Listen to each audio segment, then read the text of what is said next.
Saudações florestais do Brasil, aqui é Lucas Monteiro. Olá a todos, meu nome é Daniele.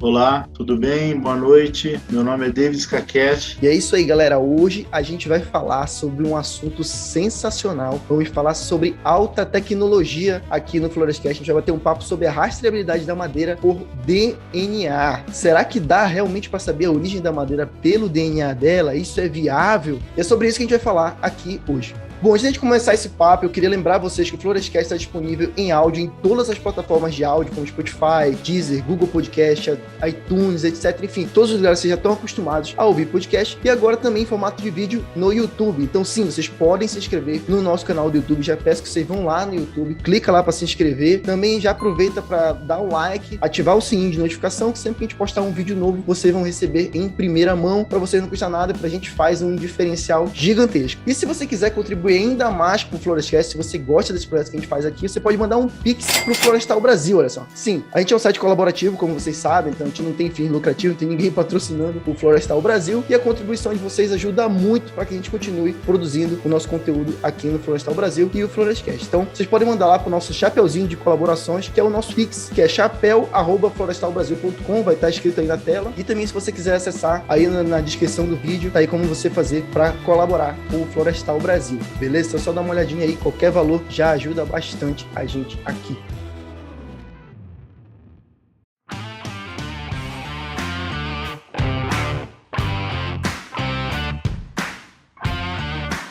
Bom, então eu tô aqui com a Daniele e o David, que são da Genoma A, não é isso, pessoal? A empresa que vocês representam, que trabalha justamente com rastreabilidade de madeira através do DNA. Eu achei muito interessante esse projeto quando eu ouvi falar, né, nessa empresa, porque é um negócio muito diferente. A gente está acostumado já com uma certa rastreabilidade da madeira através da cadeia de custódia, um negócio que é amplamente falado aí no Brasil, né, através do sistema DOF, do Cisflora, que faz a rastreabilidade da madeira através de documentos, mas existe hoje uma discussão muito grande em cima disso, né, de se esse sistema realmente ele é confiável, né, tem aí o Sinaflor também, né, a nível federal. Então, muita gente discute isso, se realmente esse sistema é confiável.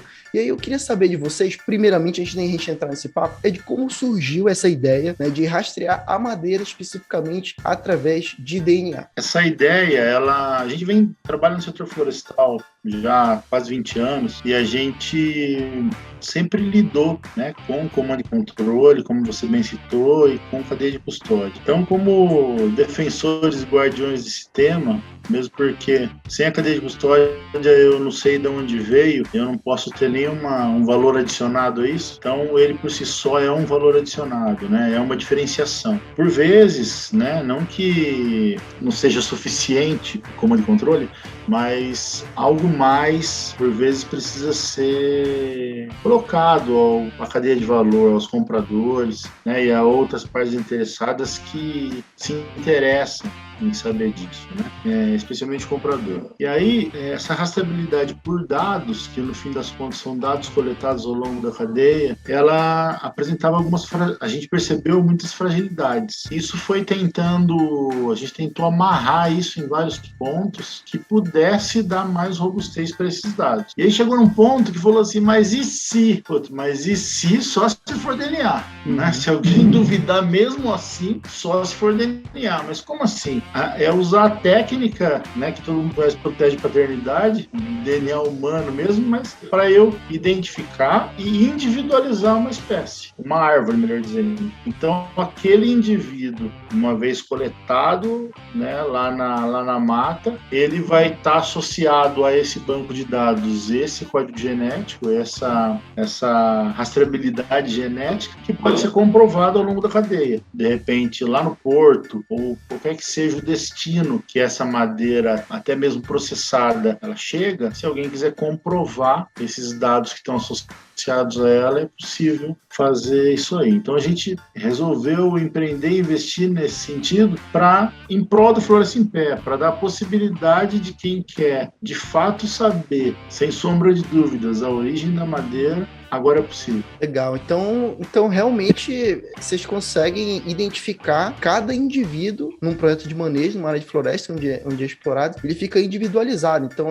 porque assim, a rastreabilidade tradicional que a gente conhece, basicamente você tem uma árvore, que durante o inventário ela é identificada, ela é numerada, sequenciada, então cada árvore vai ter um número. Depois que aquela árvore é cortada, que ela é derrubada, cada seção de tora aqui daquela árvore vai receber também este mesmo número que vai ficar lá, por exemplo, no toco da árvore, lá no mato, né? Então essa seria a rastreabilidade tradicional que a gente tem hoje aqui, e que essa aqui muitas vezes é questionada, né? A pessoa diz, tá, mas e se eu apagar o número e colocar em outra árvore, como é que eu vou saber que realmente o número que está nessa tora é daquele mesmo toco que está lá no mato? Então o DNA, ele vai, então, fecha totalmente, né, essa questão, né? Fica fora de possibilidades de erro, ou mesmo um erro intencional, né?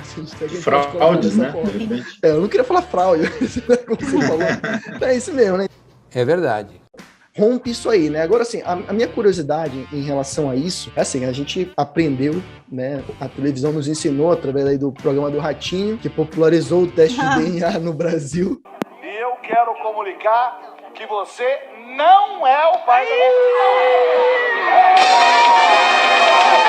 que o teste de DNA ele é feito no sangue, né? Pelo menos no ser humano, você faz um teste de sangue e compara o sangue do pai e da mãe com o da criança. Esse é o tradicional aí que qualquer pessoa sabe de teste de DNA. Como é que é feito o que vocês fazem na madeira, né? A madeira não tem o sangue humano. Como é que de onde é extraído esse DNA da madeira para fazer essa comparação? Qual é a técnica que vocês usam? Bom, todo organismo vivo, seja ele vegetal, de origem animal ou micro-organismo, qualquer célula desses micro-organismos tem a composição genética. E a composição genética é DNA. E cada um é único. Então, não necessariamente, né, pode ser obtido o material genético de qualquer tecido, de qualquer material que compõe uma espécie, seja qual for. No caso de árvores, poderia-se usar folhas ou frutos ou raízes, qualquer tecido vegetal,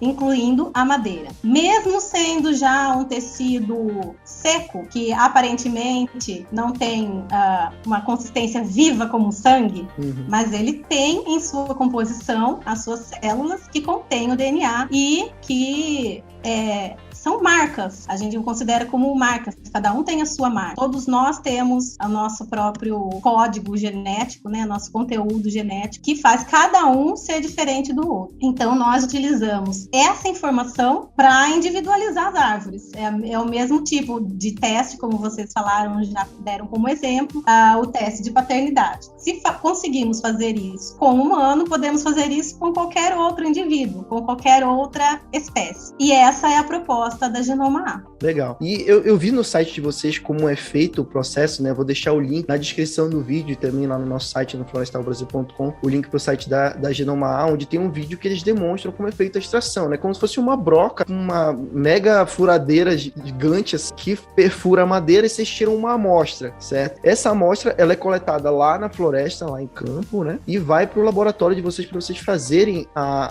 o teste do DNA. Como é que é feita essa identificação, essa separação? Imagino que tem que ter um cuidado muito grande para não misturar as amostras, né? Como é que é feito? Vocês fazem um treinamento pro pessoal lá do manejo florestal para fazer essa coleta? Como é que tem sido a aplicação? Eu vejo que vocês já estão fazendo, né? Já está funcionando essa técnica, já estão trabalhando nisso, né? Sim, as primeiras amostras foram coletadas há 2 anos já. E ano passado, novamente, nesse ano, a gente já está em processo. Então, bem como você falou, e acho que lá no nosso site dá até para ver um vídeo, né? Que ilustra bem isso aí. Mas a proposta é você tirar uma parte da planta. A gente escolheu a madeira, a parte da tora, por ser mais estável para transporte, para armazenamento, e a gente pode escolher 2 momentos para tirar essa amostra. No momento do inventário, ou onde essa árvore ainda está em pé, ou no momento em que ela já está em tora, já cortada, né, no pátio da empresa. Geralmente esse é o mais utilizado porque é mais fácil, né? Ela já está no chão, é mais fácil de tirar, mas cada empreendimento pode escolher. Esse processo de retirada, como você falou, é feito com uma broca oca, né, para que tenha uma bagueta, uma amostra seja retirada, e com um perfurador a gasolina, por conta de não precisar um fio elétrico como uma furadeira, né?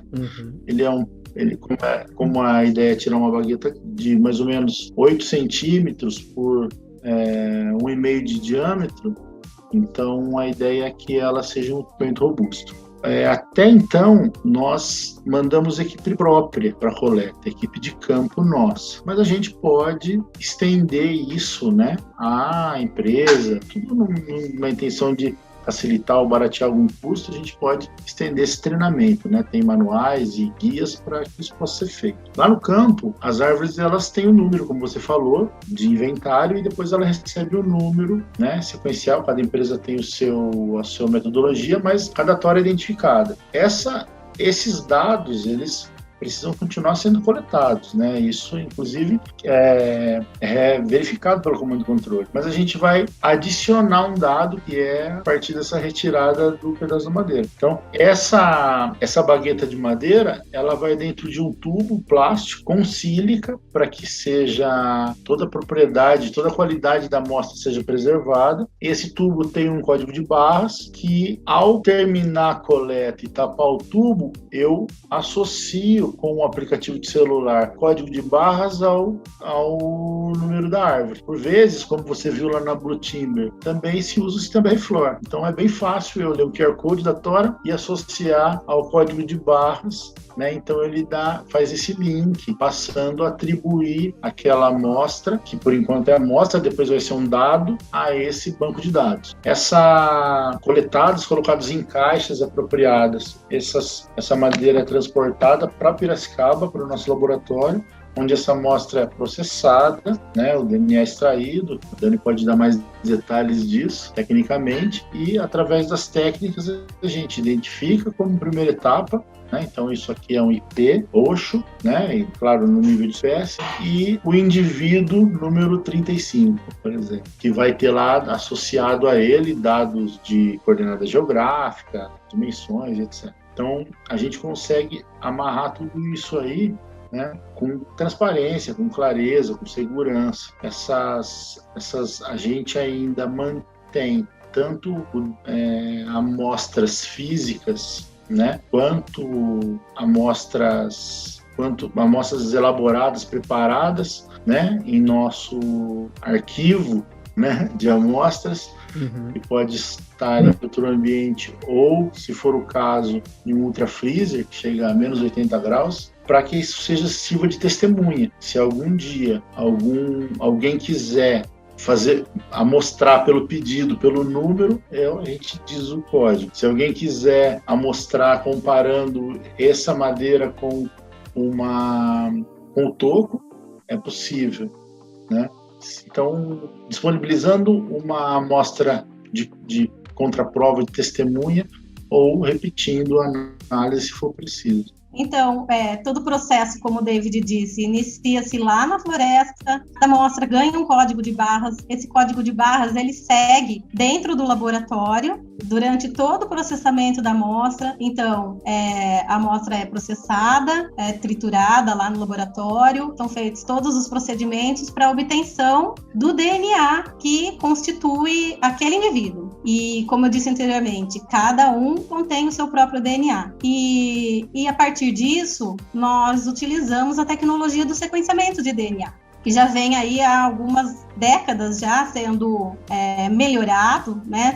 Tivemos a primeira geração de sequenciadores de DNA, a segunda geração, terceira. Estamos na quarta geração e aí a tecnologia que a Genomar utiliza é a top de linha, é a mais recente, é a mais trabalhada, desenvolvida, né? E permite uma identificação eficaz, rápida, um processo muito rápido.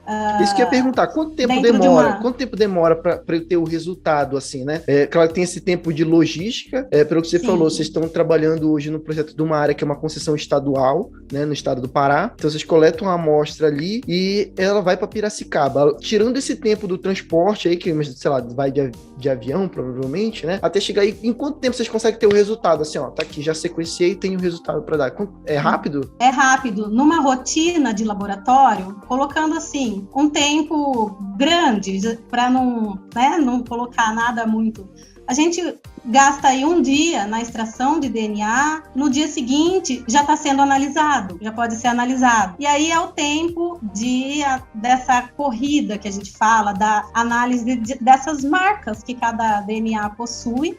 Envolve trabalho não só laboratorial, mas muito trabalho computacional também, porque consiste na análise de dados genéticos. Então, são comparações com outras espécies, comparações com bancos de dados, comparações com marcas que existem dentro do DNA, né, que marcam cada um de forma diferente. E aí é mais um dia, sei lá, vou colocar aí numa rotina de laboratório uns 3 dias de análise.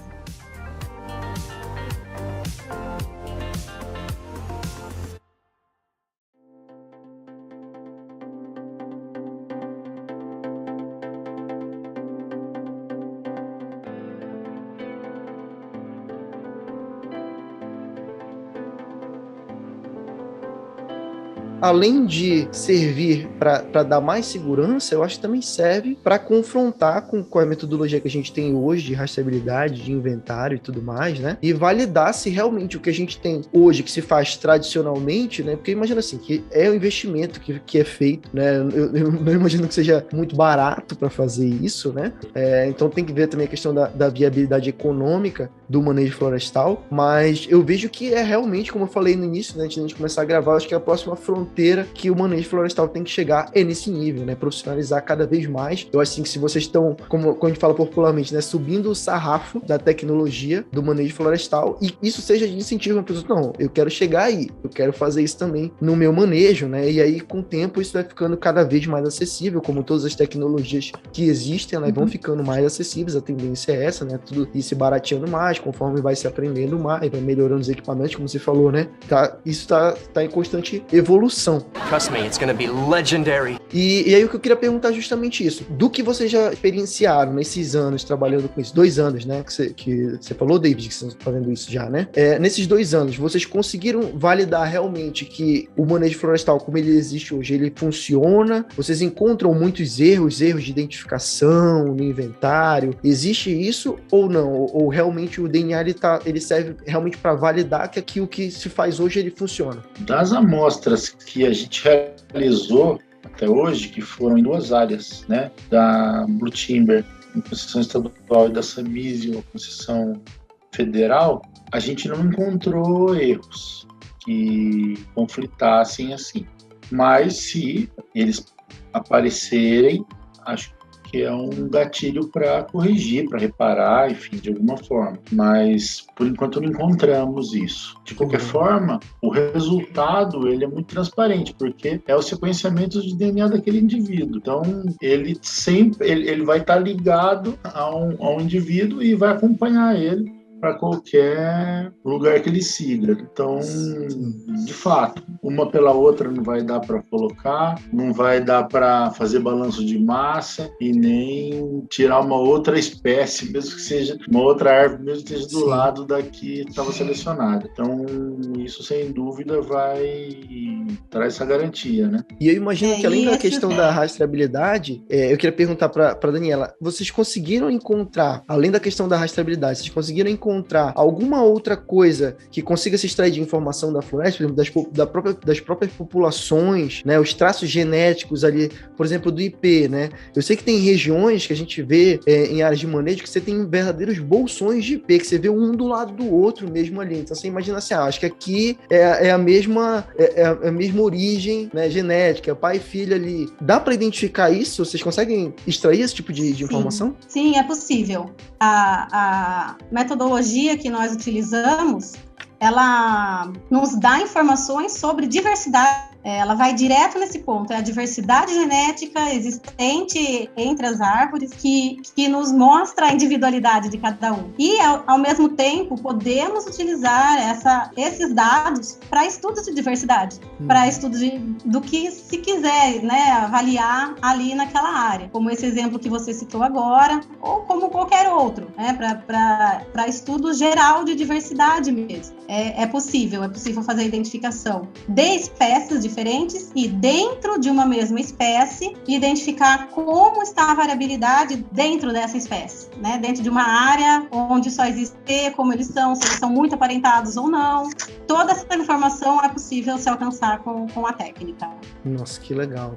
Realmente é impressionante, né? E assim, uma coisa que me surgiu agora. Se a maioria do IP, por exemplo, né, que a gente está falando muito do IP, ele vai muito para fora do Brasil, né? É a espécie mais exportada, né, do Brasil, são tipo o decking de IP, né? A madeira serrada e tudo. Se, por exemplo, o gringo chegou lá na Europa, aquele deck de IP que tá na piscina dele ali. Se ele quiser rastrear isso de alguma forma, eu quero saber se realmente veio daquela área ali. Ele consegue fazer isso lá? Tipo, se tiver uma outra empresa na Europa que faz esse tipo de levantamento com DNA, faz estudo de DNA, ele tira aquela amostra assim, ó, quero comparar, quero saber de onde veio a coordenada geográfica, de onde veio o deck de IP da minha piscina. É possível, então, fazer isso? Sim, é possível.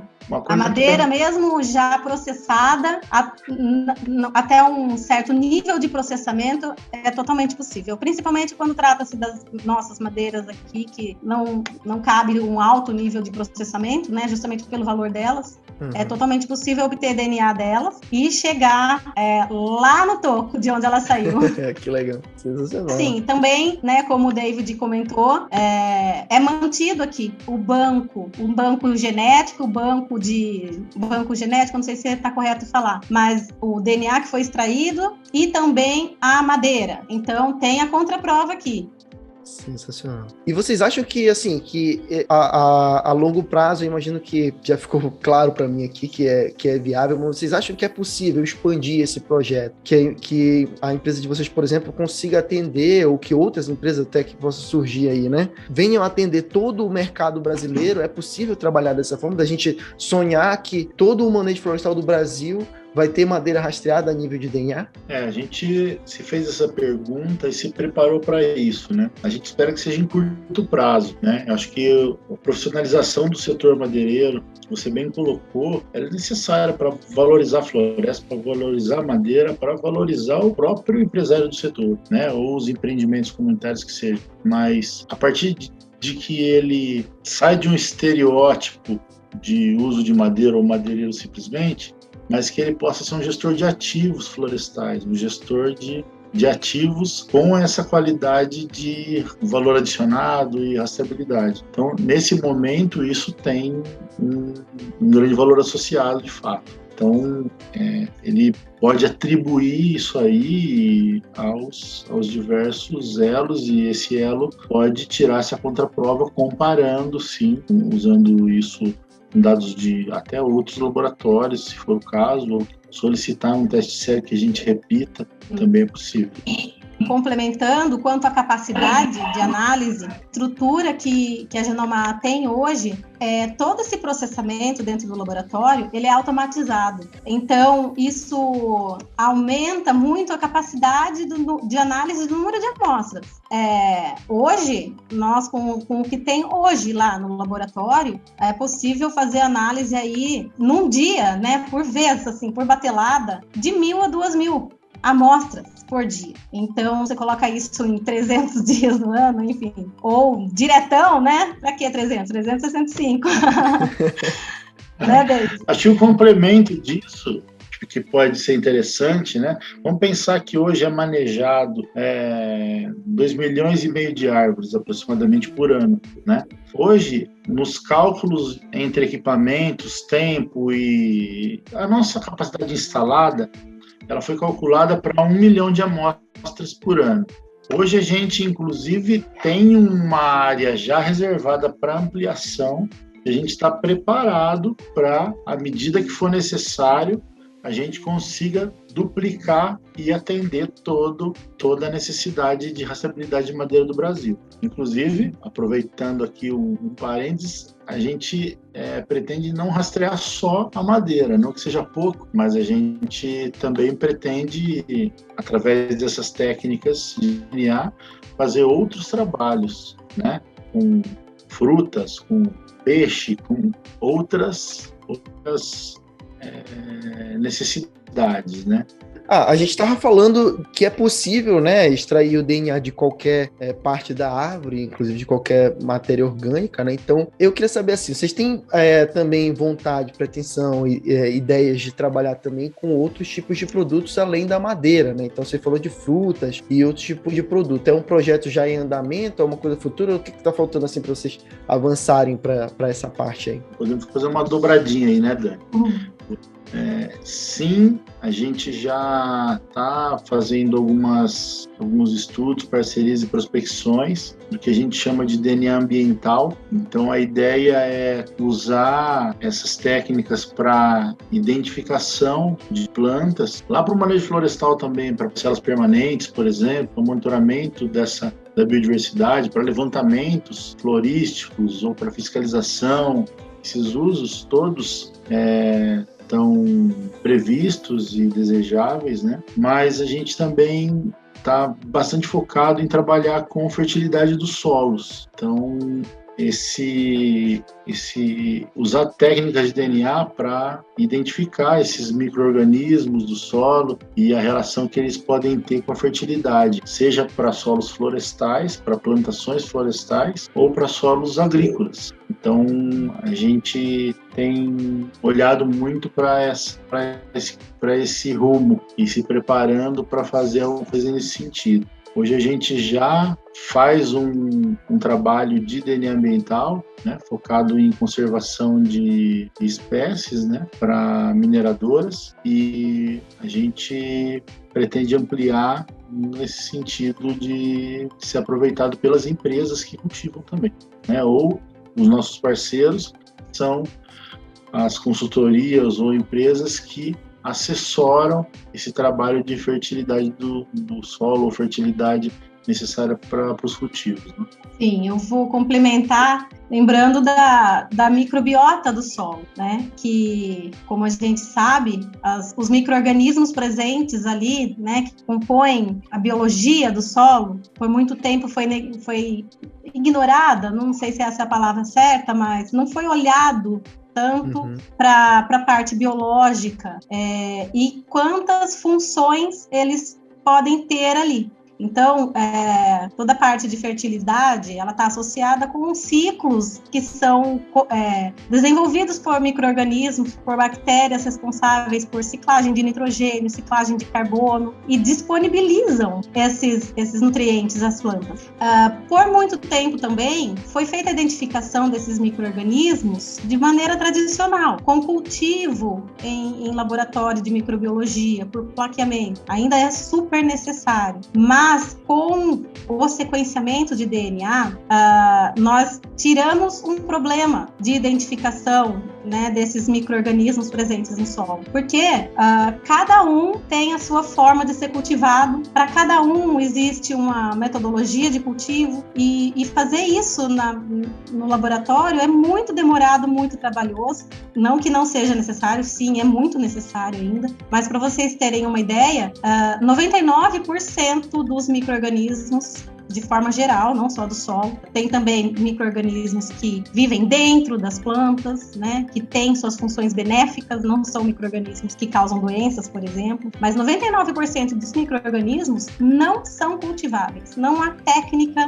microbiológica para cultivo e identificação. Então, o sequenciamento acaba com esse problema. É claro que a parte taxonômica, né, da identificação ainda é necessária, sempre será necessária, mas isso nos ajuda muito, e na rapidez também, no volume de trabalho, no volume de laboratório mesmo.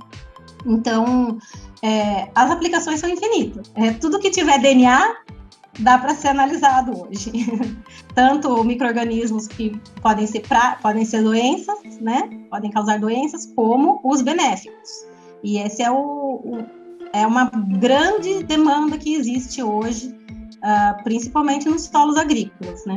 É muito E bom. como eles contribuem, né, para a fertilidade. Sim, realmente, eu acho que não tem limites, né? Acho que o limite é a criatividade e a curiosidade, né? De saber, não, vamos ver até onde a gente consegue chegar e ir cada vez mais fundo. E eu acho que a palavra é a transparência, né? Que esse tipo de tecnologia traz, principalmente para o manejo florestal, que hoje é muito atacado, né? A gente sempre fala aqui no Florestal Brasil do quanto o manejo florestal é colocado como o vilão do meio ambiente. Na verdade, eu sempre defendo, a gente sempre fala aqui no Florestal Brasil que o manejo florestal é, na verdade, aquele que mais protege o meio ambiente se for feito da maneira adequada, e eu acho que uma tecnologia como essa, a nível de DNA, de rastreabilidade por DNA, ela vem para mostrar isso, para colocar uma transparência total à identificação, à rastreabilidade, ao manejo florestal. Então, assim, parabéns pelo trabalho de vocês, pela tecnologia que vocês desenvolveram, eu realmente achei fantástico. E assim, eu queria que vocês dessem um último recado aí, quem quiser conhecer mais do trabalho da Genoma A, como é que faz, quiser mandar currículo para vocês, como é que faz aí, para encontrar e conhecer mais de perto o trabalho da Genoma A? Quer falar, David, do site? Sim. A gente tem um site disponível hoje, a gente tem nos dedicado a fazer uma espécie de curadoria de conteúdo, onde a gente vai dar publicidade para esses usos e essas técnicas. A gente ainda está preparando isso, provavelmente seja através de um blog ou de canais de podcast como esse que a gente está trazendo, né, para que isso possa ser de conhecimento das pessoas, né? Acho que a gente acredita nesse trabalho em rede, colaborativo, valoriza muitas conexões e, por vezes, como você disse, de repente a pessoa sabe que isso é possível, facilita para ela, deixa mais barato o processo, agiliza o processo, usando uma tecnologia de ponta, com transparência, com mais segurança, credibilidade. Então, a ideia é que as cadeias de valor possam aproveitar, né, disso. E a gente também está disponível, né, para pessoas, empresas que queiram saber mais, queiram nos fazer uma visita, as portas estão abertas, né? E a gente também está disponível, né? Tem os nossos contatos no site, mas a gente está disponível para atender dúvidas ou a quaisquer demandas que possam ter. Isso aí. Estamos também no LinkedIn, no Instagram, no Facebook, sempre trazendo informação. Vou colocar todos os links das redes sociais, do site, tudo da Genoma aí, quem quiser mandar o currículo para eles, perturba lá no direct. Fala com a Daniela, não estágio. Sim, será bem-vindo. Bem-vindo. Legal. Bom, pessoal, muito obrigado pela participação de vocês, realmente foi um papo muito bacana, muito diferente, né, de tudo que a gente já trouxe aqui, realmente muita tecnologia envolvida no setor florestal, é isso que a gente gosta de trazer aqui, a gente gosta de divulgar esse tipo de coisa. Contem com a gente para divulgar todas as novidades que surgirem do trabalho de vocês. E você que está seguindo a gente no YouTube, não se esqueça de se inscrever no nosso canal, dar um like nesse vídeo que ajuda muito a gente a divulgar o setor florestal. Essa é a nossa ideia aqui no Florestal Brasil. Você também pode ouvir o nosso podcast no Spotify, no Deezer, no Google Podcast, no iTunes, em todos os agregadores de podcast que existem no mundo. Tem lá o Florescast e também diretamente no nosso site, se você quiser ouvir pelo navegador, dá um page view lá pra gente que ajuda. É só entrar no florestalbrasil.com, beleza? Galera, muito obrigado e até o próximo programa. Valeu!